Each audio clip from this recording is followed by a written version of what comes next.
पढ़ेगा इंडिया तभी तो आगे बढ़ेगा इंडिया, लेकिन क्या ऐसे पढ़ेगा इंडिया?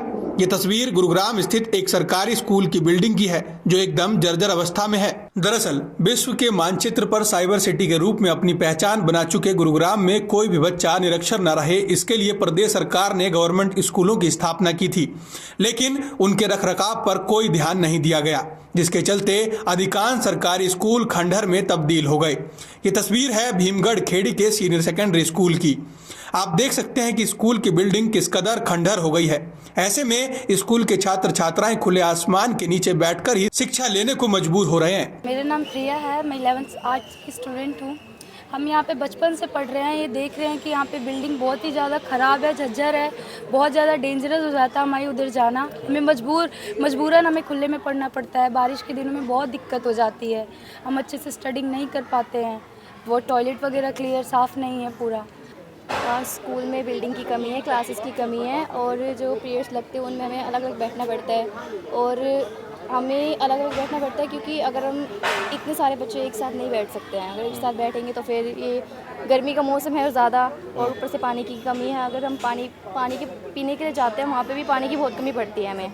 वहाँ पे देखते तो सारे बच्चे एक साथ जाते हैं वहाँ पे। बिल्डिंग के जो हालात हैं कि आप जो खुले में पढ़ रहे हैं तो बिल्डिंग जर्जर हुई पड़ी है। हाँ, कब से देख रहे हैं आप इसको? ये तो काफ़ी टाइम हो गया इसको तो। ये और इसमें हमें टीचर्स बैठाते भी नहीं हैं, उनको लगता है कि ये हमारे लिए सेफ़ नहीं है तो नहीं बैठाते वो हमें।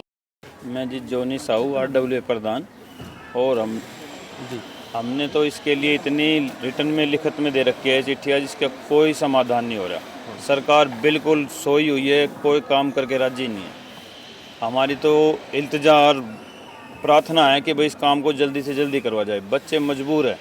हाँ जी, क्योंकि ये ऑप्शनल सब्जेक्ट भी है और कमरे भी पूरे नहीं हैं बिल्डिंग में ना, तो इसलिए हमें अलग अलग बैठाने ही पड़ते हैं। मेरा संस्कृत का सब्जेक्ट है, उनका IT का है, कहीं पे हिंदी का है, ऑप्शनल है ना हिंदी भी।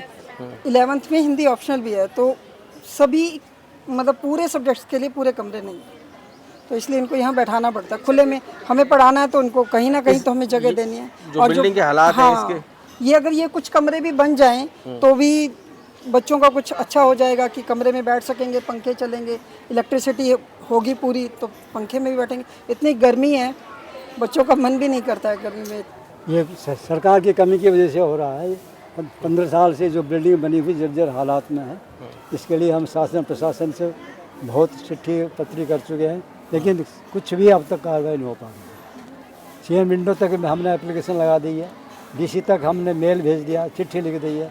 DO ऑफिस के तो मैं खुद पर्सनली उनसे मिल करके आया हूँ, लेकिन अब आगे कोई कार्रवाई नहीं होगी, सिवाय आश्वासन के आगे केस बढ़ा रहे हैं, वहाँ जा रहा है, वहाँ जा रहा है। अब इसकी इंक्वायरी करवा रहे हैं, लेकिन कुछ नहीं हो पा रहा है।